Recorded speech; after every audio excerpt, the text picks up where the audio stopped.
नांदेडला जे रावसाहेब दानवेंना मुद्दाम केंद्रीय नेतृत्वाने जबाबदारी नांदेड जिल्ह्यामधल्या काही मतदारसंघाची सोपवलेली आहे.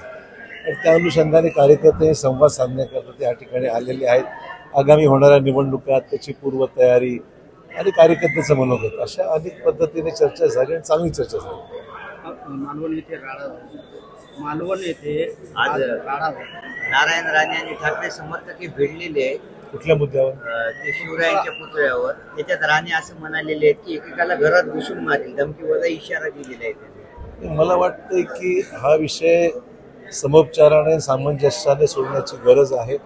छत्रपती शिवाजी महाराजांचा पुतळा त्या ठिकाणी ज्या पद्धतीने तो पडला आणि त्यातून जे नुकसान झालेलं आहे, खरं म्हणजे याची दक्षता घ्यायला पाहिजे. राज्यामध्ये कुठेही पुतळा उभारण्याच्या मागण्या खूप होतात. कार्यकर्ते भावनेतून बऱ्याच गोष्टी मागतात.